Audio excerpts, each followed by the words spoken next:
So why don't I open the meeting? We're going to start the meeting at 12:21 p.m. And I think I'd like to start off. Well, wait a minute. You didn't have the prayer, or don't we do that too? Yes, we do. Okay, that comes before the pledge. God before country, right? Yes. Yes. Okay. So I think I'm going to call on Andre Pate. He's one of our newer members, and I think I'm going to call on him to give us. Andre, you want to unmute? Andre's going to unmute. Yes, there he is. Yeah, Andre, I would like you to give us the opening prayer for Rotary today. Okay, bear with me one moment. Okay. You don't have to get on your knees.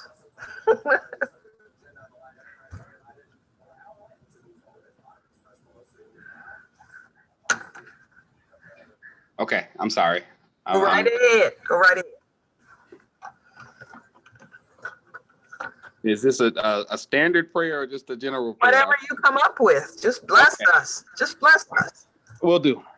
Dear Heavenly Father, we thank you for this opportunity to again come together in your name. We pray, Lord, that you would watch over us, that you would guide us, that you would strengthen us, that you would give us innovative ideas, Lord, that we could be of great service to all those that we encounter. We pray that you would bless this meeting, that you would bless everybody involved. In the name of Jesus, we pray, amen. Amen. Thank you so much, Andre. Next up, we have the Pledge of Allegiance, and I'm going to ask Gabriel Fakori to give us the Pledge of Allegiance. You want to lead us, Gabe?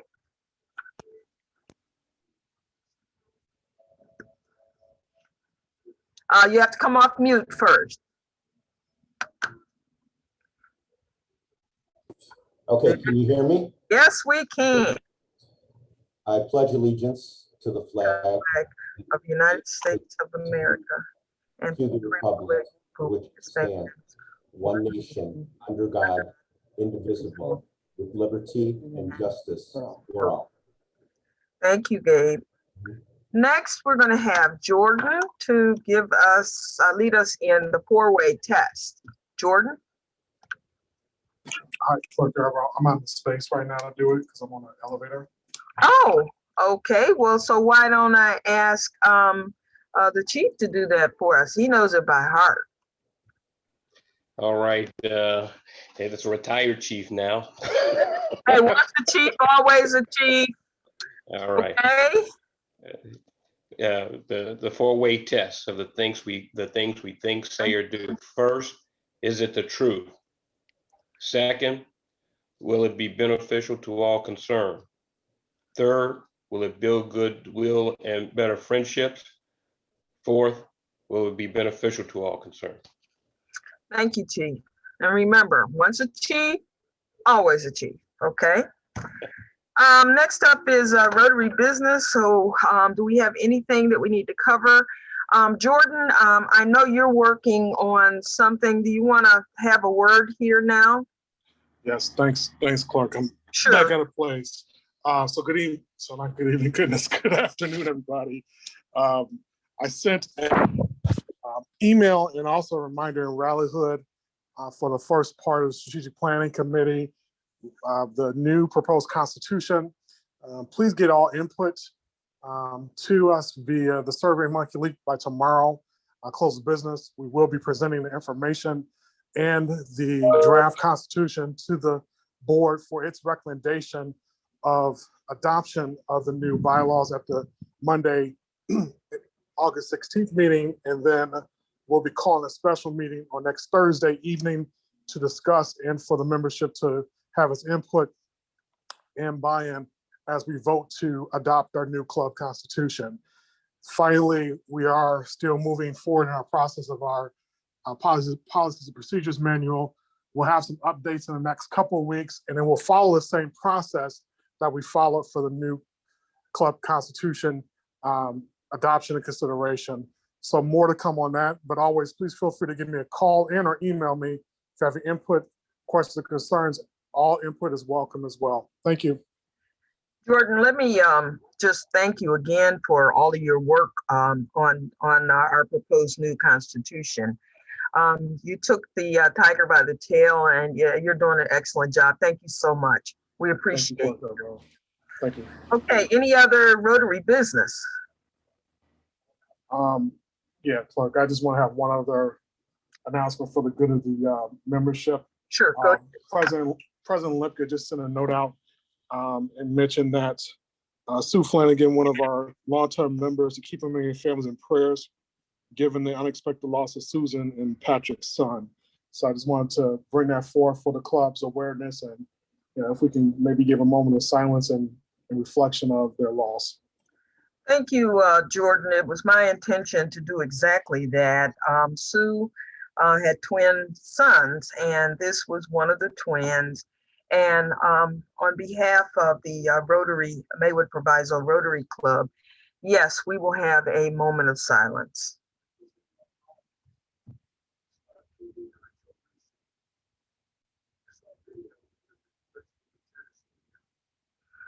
Thank you, and I ask that you all keep Sue and her entire family in your prayers. They did send out an announcement about the services. It's my intent to go to the services. I believe they're on Sunday. As you know, Sue is a very actively engaged and involved member of this club, and serves currently as a treasurer. And we just want to wrap our arms around her and give her, peace and strength as she goes through this very, very difficult process. When I think about things like this, nobody ever wants to bury their children. I mean, that's got to be one of the worst things that you could ever have to endure. So while I've not had that experience, I mean, my heart is just really saddened that she's having to go through this. So next, any other Rotary business? Okay, any non-Rotary business or announcements? Anybody else have anything? Okay, seeing no hands and seeing nobody looking to be acknowledged, I'm just going to move right on into our program. And it gives me great joy, and I am so honored today to have somebody to speak to us. And I don't know that we've ever had the Chief Justice of the state of Illinois to speak to our club. Certainly not in the time that I've been engaged or involved. So I can't tell you how I was just thrilled when she said that she would just take out a few minutes of her time to share with us. I've known Justice Burke for a while, and I've watched her career, and I'm just amazed at this lady and all the work that she's done, all the lives that she's touched, her passions, and all of those kinds of things. I'm just thrilled that she's with us. So I'm going to get right into our theme this month is a view from the bench, and that is where she is. Justice Burke, what is that building behind you? You need to unmute. The building behind me is the current Illinois Supreme Court, but what I'm going to do is change and show you an old view of the Supreme Court building when it first was built in 1908, and then I will change to show you what it's like if you're in the courtroom with me. So yes, behind me is my seat, and that door behind me is where we, after oral arguments, we recess and go into the impression room to discuss the cases that we've just heard. So the good news is we're in the Supreme Court today. The bad news is you're in the Supreme Court today, because if you have a case in the Supreme Court, somebody's going to not win. We know that. So, Well, let me anyway, just say this. I've seen the building before. I've never been in the chambers. I wouldn't mind visiting, only visiting. Okay, I'm not looking to be there. But let me just go into your somewhat. I'm going to give a thumbnail sketch of who you are. Then I would like you to kind of open up and tell us, because you have a wide breadth of experiences. Before her judicial career began, Justice Burke was and continues to be a longtime advocate for children and people with disabilities. She has worked to improve the lives of young people with disabilities as a teacher, an attorney, and a founder of the Chicago Special Olympics, now the International Special Olympics. As a special counsel for child welfare services in Illinois, she initiated reforms to the juvenile justice system that increased cooperation amongst law enforcement and social service agencies, which strengthened child protection services. She's also a former Illinois appellate court judge and a special counsel for child welfare services. I bet you didn't know this. Now, she was admitted to the federal court, Northern District of Illinois, in 1983, United States Court of Appeals for the Seventh Circuit in 1985, and certified for the trial bar federal district court in 1987. That same year, she began her judicial career as the first woman appointed to the Illinois Court of Claims by Governor James Thompson. He did the right thing. She then served on the Illinois Courts Commission, the Special Commission on the Administration of Justice, and the Board of Admission to the Bar. She was appointed to the appellate court in 1995 and elected the following year to the appellate bench, where she remained until being appointed to the Illinois Supreme Court's First District in 2006. Justice Burke, again, I am just so honored to have you with us today, and with our clerk employees and our Rotary Club. And I would just like you to start off by just telling us a little bit more about your passions and what you really care about. It's kind of, I mean, you're all over the place. You're every woman.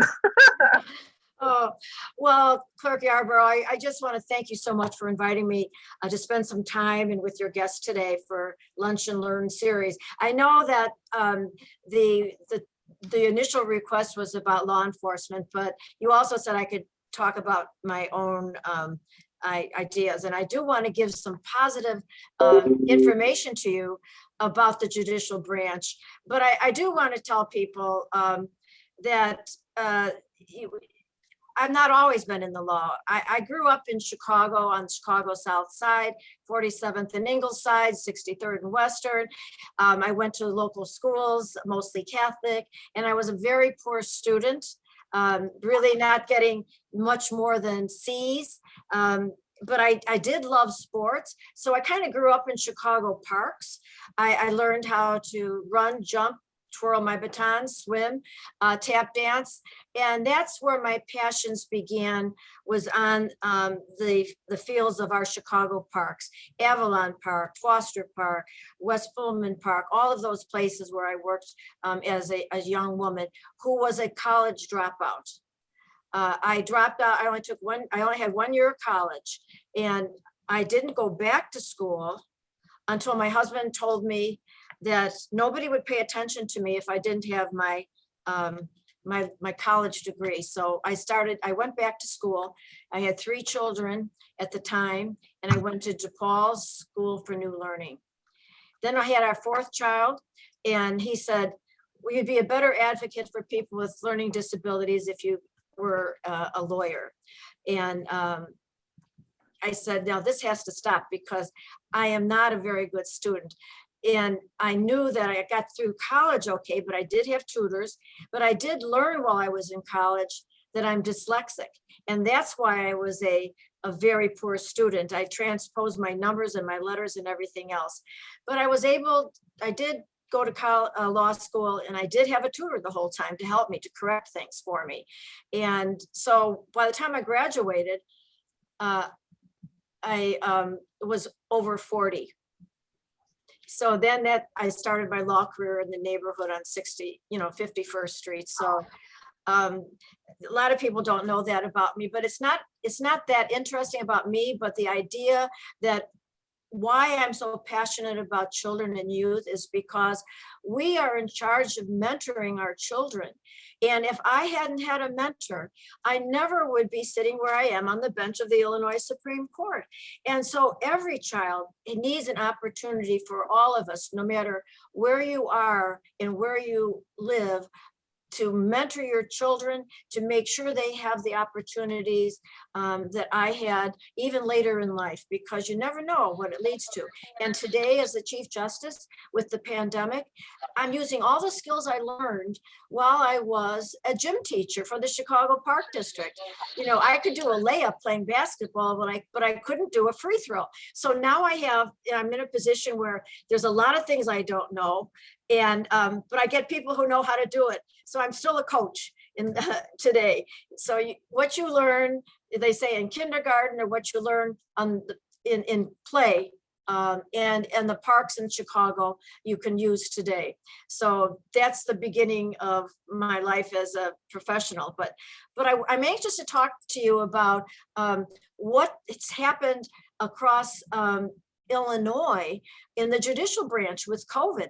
COVID is a terrible thing that happened. We've all been changed dramatically, and fundamentally we've had to accommodate the workforce and the things we do in our families. But it's also, we changed not only the way the court operated, but the way we thought about our legal system. And I came to understand that truly justice is a service, it's not a place. Because there were places around the state of Illinois that had court in VFW halls, Rotary Club halls, and school buildings that were empty. So we were able to keep our doors open in every way possible. But what really improved everything and is exciting is the use of technology. We are being confronted by another pandemic too, of course, because the recent judicial redistricting legislation signed into law by Governor Pritzker on June 4th changes the boundaries of all our judicial districts, except the first district. So I'm like, oh my gosh, now we have the pandemic and now we have to change our whole system around the state. But I look at it as a great opportunity to really reform what's happening in the structure of our court system. And I will talk a little bit about that later, but I want to tell you about how the health crisis with COVID influenced the various ways for our legal system. And at the very least, the pandemic has been ultimately the challenge we didn't ask for, but the challenge we actually needed, because institutions and agencies and government are like the older people that don't want to change. And it's harder when you have institutional change to take place, trying to get people to do something. Well, thank goodness for the pandemic. It wasn't me making them change, the pandemic had to change. So we realized that the pandemic is part of our reality now and will be for the unknown future. So we set about creating a new pathway for access to justice. And the primary reason we were able to accomplish all that we did so swiftly during this unprecedented times was because of cooperation and collaboration with our justice partners and with the communities around us. We had enormous assistance from so many people. And the pandemic forced us to recognize that the old ways, the things the way were always done, and we all know what that means, were not always the best ways. We knew they weren't always the best ways, but trying to get people to realize we're in a new world here. But some practices were antiquated and out of touch with the 21st century that we live in. So we discovered that though the use of modern technology, justice could be delivered remotely, making our courts more streamlined, more efficient, and more, again, accessible to the litigants and to the public. One of our first undertaking was to call the Zoom meetings. We all know now what the Zoom meetings mean. It means that we can connect with a large group of people at the same time and listen to each other, see each other in the Zoom room. And I get so excited. We have 24 judicial districts. And I know that all of you know that we have 102 counties, 102 county boards, 102 county sheriffs and county clerks. And we need all of them to participate in the restructuring. So the Zoom conference call, we were able to make collective decisions about changes to our court rules, to consider what orders should be issued to address problems, and to formulate these solutions very promptly. And we did this in Zoom meetings all at one time. So we have this collaboration around the state. I even did a listening tour sponsored by the Illinois State Bar Association, and I traveled to maybe 50 of our 102 counties by the Zoom room and met people locally. And one of the things we were able to do locally, and my husband said, oh, this is supposed to be a listening tour? Well, good luck, because I am not really good at listening, he tells me. Of course, all husbands would say that, wouldn't they? Okay, well, I did. Everybody on my listening call knew that I just listened. I didn't ask any questions. I just listened. I was able to hear from, say, Whiteside County. His name is John Rakowski. He was the public defender down there. And he said, well, as long as I have you listening to me in the Zoom room, I'm going to tell you, I can't get into the county, his county jail because of the COVID, prohibition of being inside the jail. And I can't get information to my client in the jail or talk to my client because they don't have Wi-Fi. Can you imagine a county courthouse that doesn't have Wi-Fi? So that means no electronic filing, no nothing. But there's so many places in Illinois, rural and in some more urban places, that have very poor connectivity. And so he said, you have to change Rule 415 so we can have electronic filing into that courthouse. 2 weeks later, they had Wi-Fi in the courthouse and in the jail, and they were able to give the clients the file that they needed to have their cases done. And speaking of cases, they were able to get some things done with all these cases because of the Zoom room. A lot of pretrial, both civil and criminal pretrial hearings, bond hearings, whatever it took, you could have them in the Zoom room, and they're recorded. So there's a record of them. So this happened all around the state and in Cook County as well.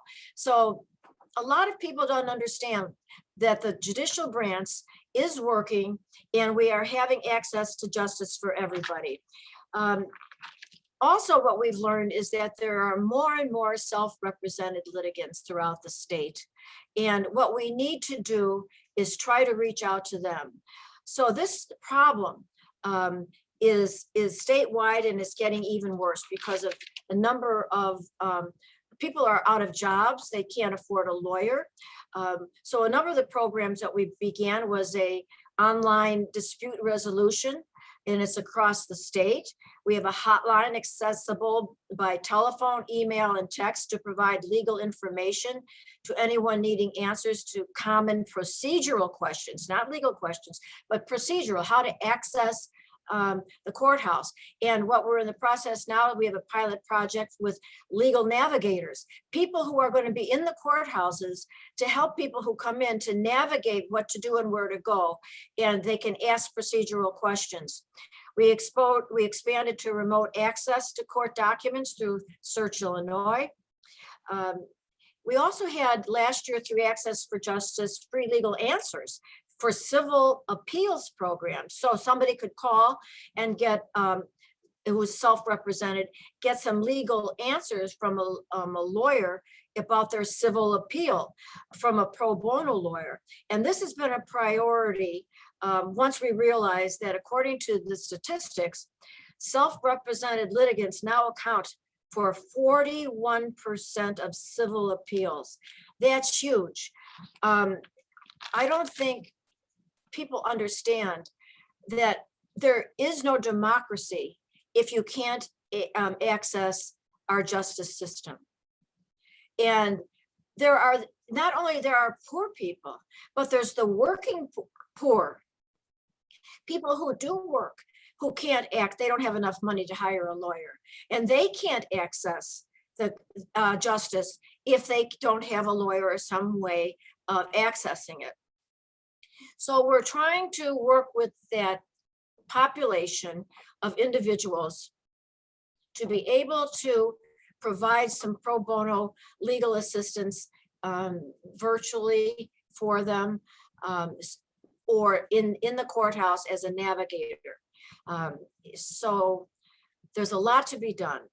Assisting self-represented litigants is just the tip of the iceberg. We've taken other action as well. We've ordered some temporary harmonizing the state eviction case procedures with the federal law to ensure that no improper or unnecessary eviction is held. And there's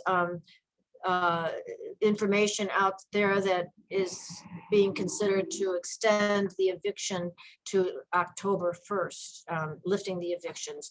I'm not sure about that, but I think the governor's office is working on that. So we have amended our rules to allow the bar examinees to take it remotely.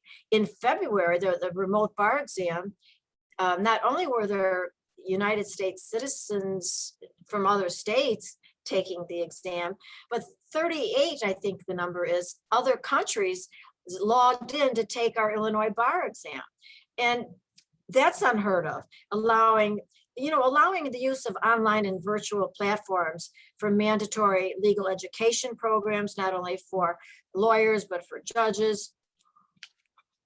But we use the secure online platforms to conduct civil trials and even some criminal trials remotely.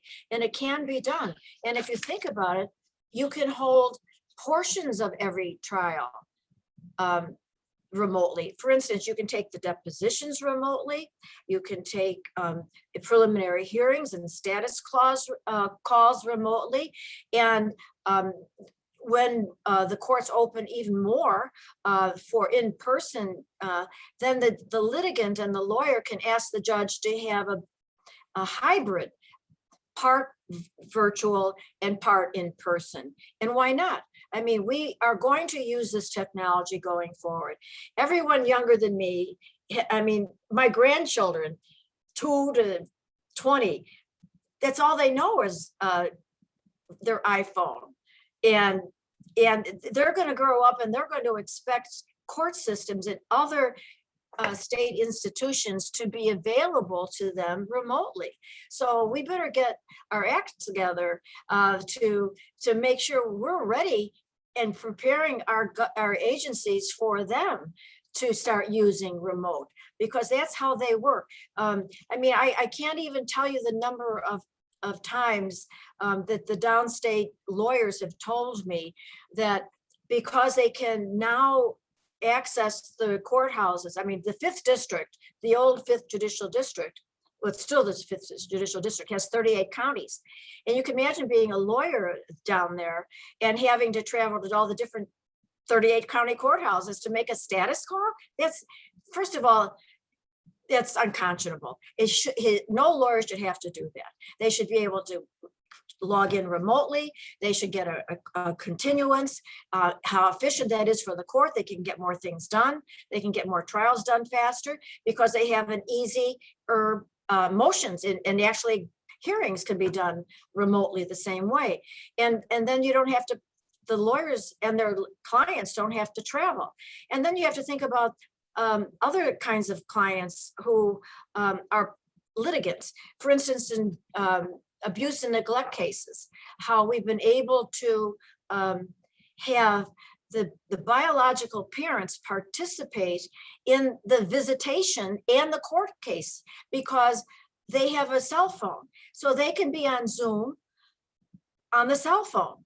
And they don't have to miss their job. They don't have to get a babysitter. They don't have to pay the parking fees. They can be on the call and visit with their children and participate in the court case. I mean, historically, biological fathers don't generally participate in the case for a number of reasons, but they're participating in their children's cases and they get to see their children because of the Zoom on the phone. Everybody has a telephone.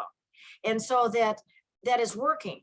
And probation officers are using cell phones to connect with their probationees. And when we have the new, under the new act of the Safety Act, with pretrial, with the new pretrial, we're going to have hundreds of pretrial employees who will be connecting with the pretrial people who don't have to come into the courthouse because they'll be connecting by phone.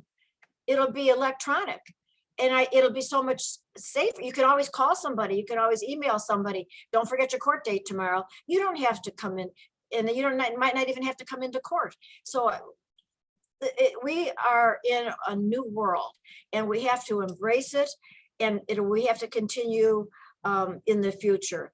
So we cannot go back to what we thought was normal because the old ways are no longer workable.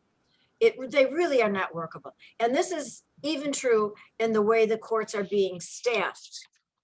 And because of the pandemic, we have come to recognize that a change is needed in our working from home policy. Although it is imperative that a physical presence be maintained in all our chambers and administrative offices, we have discovered in most cases where work can be performed remotely. And it's appropriate to permit remote working with staggered work schedules. So somebody's always in the office, but somebody else is at home. And this could lead to, how about this? Significant savings on rent and infrastructure. Do we need all the space we have in every office? I don't think so.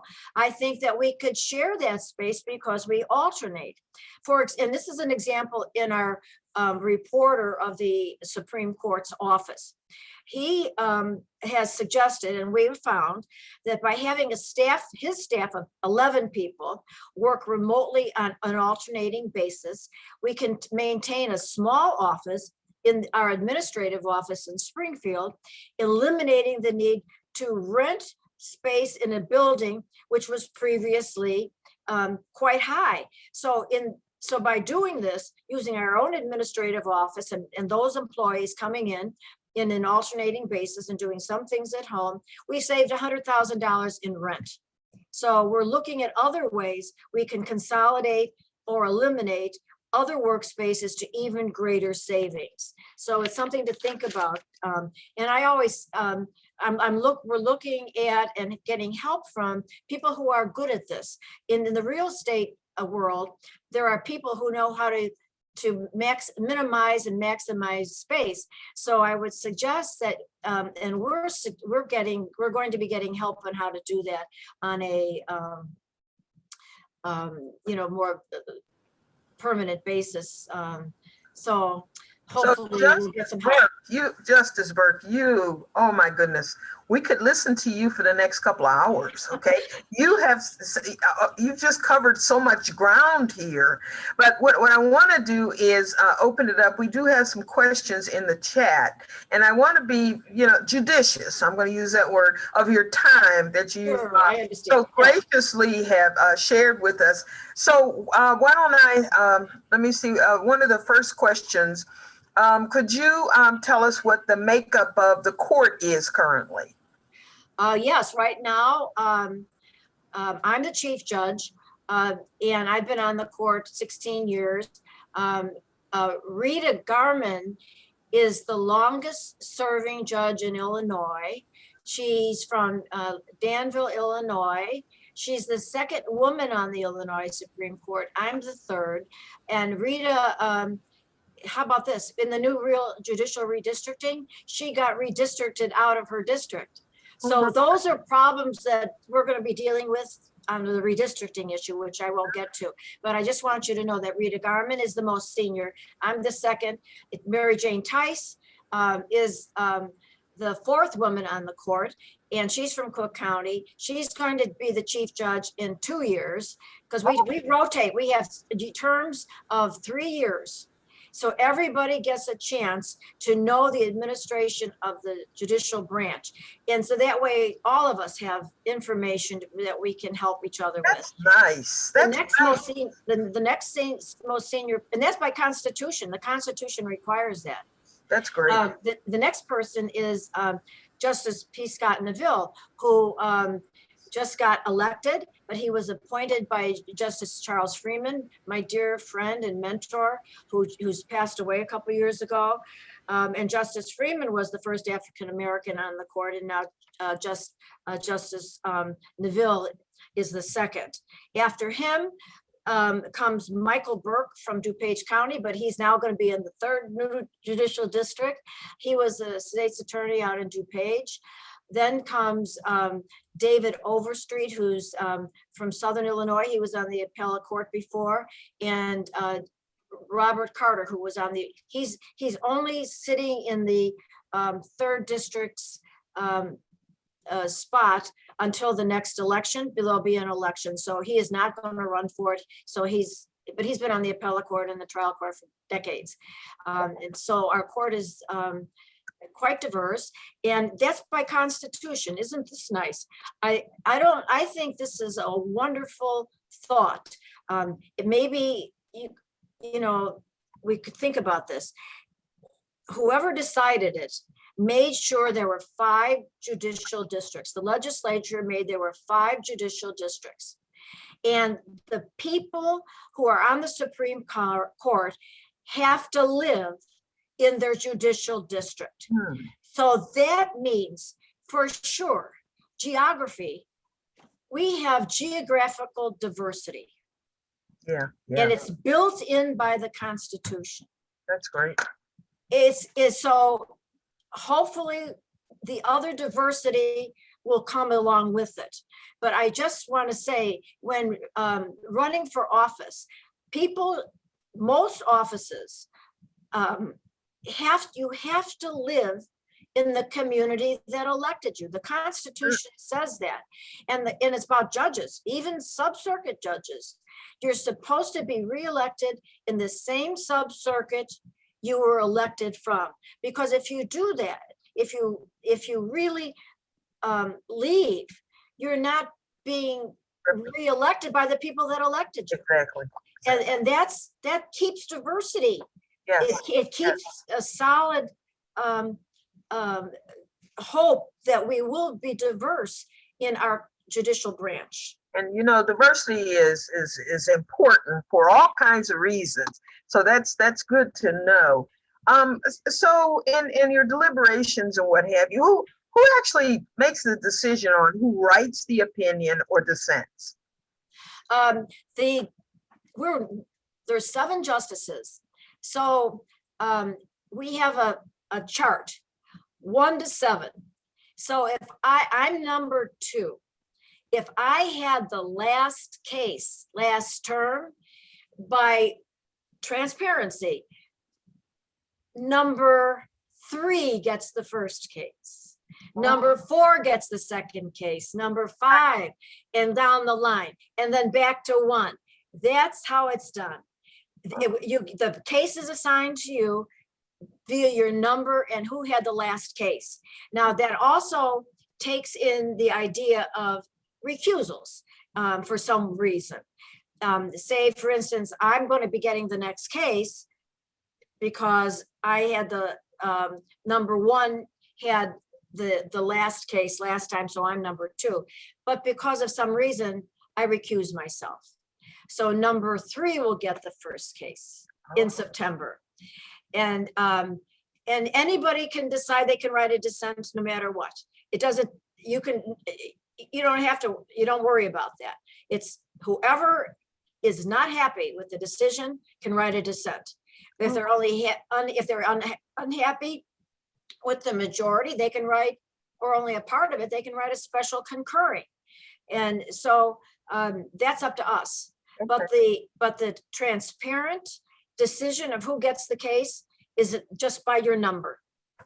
Okay. All right.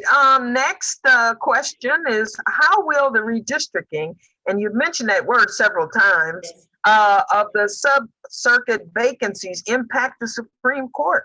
I guess it will, won't it? Oh, yes, statewide. And it has, as I mentioned, Justice Garman has been on retention. You know, she's been a judge and reelected by the 4th District for 45 plus years. She's no longer in the 4th District. Wow. So I know that the legislature plans on amending a lot of this redistricting, but in the meantime, you know, the Supreme Court put a pause on it. Oh, okay. Because, and that's what I wanted to get into a little bit. The legislature decided to redistrict the judicial boundaries. We have no problem. In fact, why did it take you 60 years to do this? Yeah, for sure. And we all know that the population in the state of Illinois has changed dramatically, but they never even told us they were doing it. They decided on June 3rd, the night of June 3rd, to call it, and it was passed. And then on June 4th, it was signed into law. And June 7th, we paused it because you just can't change. Just think about just the technology alone. Just the filing, the e-filing. Well, where do I file it? In which circuit? And which appellate court? Wow. And who are the judges there? All of that has to be decided, and we have to decide it. Plus, it's an unfunded mandate. They're going to have to give us some money. So I have made the rounds to all the leaders, the majority leaders and the minority leaders, to inform them that we will have a plan for them. And that this is going to cost money, and we are not going to lift the pause button until such time that we have the funding to do that. So right now, judges don't know where they're going to file. For judgeships, let alone retention. There is no new redistricting plan now. We're in the old plan. So until we lift that, until we have our plan ready to go. Wow. Wow. Okay. So Val Talley is asking, are public defenders seeing less clients with the increase of the self-represented? I know. I can't give opinions, but let me just say this. I've been on national calls with the Conference of Chief Judges. Yesterday, the Attorney General Merrick Garland, had a call with all the chief judges in the United States. And this is a problem. We have to have a federal or state federal defender program or state defender program. It just has to be, and it has to be funded. We cannot have people in criminal matters, at least at the very minimum criminal matters, not have lawyers. And so that's something that we have to fight for. That's something that we have to work hard for. But it's in the frontal lobe. It's there, but it's the funding. You know, right now it's whether the county provides the public defender. There are some counties that don't even have one lawyer in Illinois. Wow. There are some counties in Illinois that don't even have a lawyer in their county. And, we forget that up here. And so the county boards in those counties, you have to provide some funds for people who need defense counsel. Yeah, sure. Mr. Richardson wants to know what's your most memorable opinion you have written. Every one of my opinions, I think, is memorable. Okay. However, my colleagues don't always think that because they'll dissent. No, I mean, But I just- have to We're not asking them, okay? no, no, no. I have loved every single case. And, you know, I do my best on every one of them. We've had cases where, I mean, just think about this. There was one case downstate that the farmer, one of the farmers decided to sell his property to a developer. Okay. And so the developer came in and he built a lot of houses and people started living in those houses. Well, after they moved in, they realized they lived across the street from a pig farm. Oh, my goodness. And you would think, and so they sued to have the pig farmer move. Yeah. Well, it got all the way up to the Illinois Supreme Court. And should we, here's the question is, I can ask your viewers and the people in the room with us, should we make the pig farmer move or tell that those people you moved in across the street, you should have known where you moved, right? Okay, well, why don't we look at a show of hands? Okay, how many people on this call are gonna have the pig farmer to move? Put your show of hands. No hands? Well, then they love my Nobody case. moves. The pig farmer's good to go. Yeah, good to go. Absolutely, and that's what we decided. Sorry, the pig farmer stays. Yeah, Yeah, yeah. that's fair. So that's a memorable case. But I mean, they all are. When you come down to it, I don't care what it is. I mean, you can have a high profile case, which is sometimes a pain in the neck because it's so high profile, everybody has opinions on it. But we do our best to make sure we follow the law and the facts of the case in spite of all that noise that's out there. But we really, everything that by the time it comes to us, it's pretty interesting. Oh, somebody said, I love bacon. Me too. Yeah. Me too. Yeah. So another question, what Supreme Court case has had the greatest impact on American society? Oh, In your wow. opinion? American society. Yeah. Well, you know, I don't think the laws differ too much from state to state. So we are all dealing with the same kind of issues. We may deal with it a little differently. But the ones that really count are, I think, that have the most tendency to be more memorable are the ones where people who need representation and don't have it can actually come to their Supreme Court and be able to argue a case themselves on behalf of themselves. They're not precluded from arguing. It's just that they don't know that they could do it. But I think, I just think that access to justice is, anything for access to justice is probably one of the most important kinds of cases that any court could hear. We have to provide access to justice for everybody, no matter what big law firm they have or no law firm at all. So I know you probably get the newspapers and you probably see things and that maybe, you know, there's a lot going on. And you mentioned just a few minutes ago, you said the noise. There's a lot of noise out there. Do you think that the justice system needs reform? And if you think that, where should we start? Well, I have to say that we've been doing reform. I mean, just the things that I've talked about is quite reforming to a justice system. I mean, I can give you an example. One of the first Zoom calls we called, and there were a lot of more mature people, say, you know, on the call who would never, ever consider being on Zoom. Well, this particular judge, and I won't tell you who he is, but it is a man, was all you could see was the phone. He wasn't on the video. So four meetings, you know, like that once a week, he had the phone. But finally, about the 5th meeting, he came on Zoom.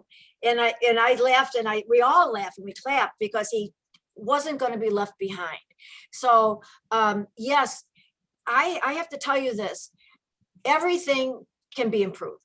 And especially the legal system, not just the criminal justice portion, but the legal system, period. We can improve everything we do. It's like people who write books. They finish the book and they say, oh my gosh, I wish I had put this in. And it's like anything we do is never finished. I was told, and you mentioned Special Olympics, when the first time I met Mrs. Shriver, Eunice Kennedy Shriver, with the proposal for the Special Olympics. And this was in 1967. And I won't tell you, but I was in my very, very, very early 20s. And I'm meeting the president's sister. And I had sent the proposal to her to get money. And the first thing she said to me, it's unacceptable. Well, I nearly started to cry. You know, I'm a college dropout, and here I am in Washington. My first time I went on an airplane, 20 plus years old. And she said, it's unacceptable. Then she finished. She said, it's unacceptable because it's only Chicago. I want it national. If you make it national, then I will give you the money. So it was unacceptable. And that's kind of how I've had my mindset in my life. You know, everything we work on is unacceptable when you finish it. You've got to do it some more. You keep on working on it. So I keep that in the back of my mind. So even if we make smaller improvements here, you know, we've got this huge safety act that the Supreme Court is going to be overseeing. It's terrific, but it's not enough. You know, we still have to do things. So that's how I like to think about my job. The last question I see here, and you guys need to put your questions in because we'll be shutting down at 1:15. Do we need to increase the number of judicial seats in order to lighten the current caseloads that the judges carry? Well, all of that, I don't know whether I can say that's accurate. Everything is driven by statistics. And going forward, the plan is, what is the caseload? How many cases are filed every year? There's been a reduction in civil and criminal cases for the last several years. But until I have hard numbers and start collecting those, and that's what we're going to be doing with the redistricting. It's the redistricting is going to be in phases, and we're going to be collecting the filings. We won't need new judges if the filings are way down. That's true. I mean, how could I argue that we do need new judges? If the filings are up, then we might. So I'm not making any predictions, but it has to be based on facts. It has to be based on the filings. And I know that some districts that when they get redistricted, their caseload has gone way down. But I'm not going to say I'm changing anybody's job until we know that they really are in real time. You know, once we redistrict. Sure. The last question for you, and like I said, we could spend hours with you. I hope you have some water there for you, so you can. I will. I'm gonna have a soy latte when I'm finished. Okay. How does the work that you do as a justice of the Illinois Supreme Court impact the life of a local community resident, like all of us here today, the average Joe or Jolene? It's so numerous. Everything I think about and everything I do is based on what would my neighbors say? What's out there? Who's out there? My constituents, which is the public. We have to focus on the public. And, you know, I live in a neighborhood and I know my neighbors and what would they want for them, for their own families? And I grew up, neither one of my parents went to high school. And like I said, I didn't even go back to college until I was an adult. So I know what it's like coming, and I still live in a neighborhood. So I know, and that's all I care about is that everybody is treated equally with equity. Equally with equity. Nice. That's a beautiful end. Let me thank you so much for sharing you shared, your life with us. And I think sometimes people think people who go up the food chain and get to the top, that they've had this crystal staircase that kind of maneuvered them to that place. But you had a lot of stops and starts in your life, and you weren't perfect, and you're sharing that with us. And I think that humanizes who you are. I'm not sure many of the people on this call had a clue of who you were. We just know Justice and Burke, and I'm so happy, so very, very happy that you shared all of what you shared with us today. I see we're getting all kinds of comments to thank you for the wonderful presentation. Thank you. This, and like I say, is a first for us. I hope it's, if we ever call on you again, that you would be as kind as you were today to share with us again. But thank you from the bottom of, certainly of my heart, for sharing with us, and continue to be practical, open to change, and to really give thought to what you do and how it affects everybody, your neighbors, your friends, and just the average Joe and Jolene. Yeah. Thank you. Thank you very much, Karen. Bye, everybody. Thank you. Bye. Bye-bye. Bye-bye. So there you have it, folks. I'm not sure if our president was able to get in on this call. I know he's probably kicking himself wherever he is. It's my understanding that he did not have internet service last night. And of course, storms were coming last night again, and they're just having a tough time. So keep them in your prayers, or better than that, why don't you guys let's do a service project and go to his home and help him, get his act together up there. I don't know what we could do, but he's got lots of branches, he says, everywhere. So with that, I'm just going to, unless there's anything else for the good of the order, I'm going to ask for, I know Chief Tally is ready to do this, but is there anything else for the good of the order? Seeing none, the chair will entertain a motion to adjourn. So moved. Is there a second? Second. Who seconded? Jordan, was that you? Yes, Clerk. Okay, it's been moved and second. All in favor? We are now adjourned. We have no bell. It's 1:18 p.m. Thank you all. Thank you. Thank you for being here. Thank you.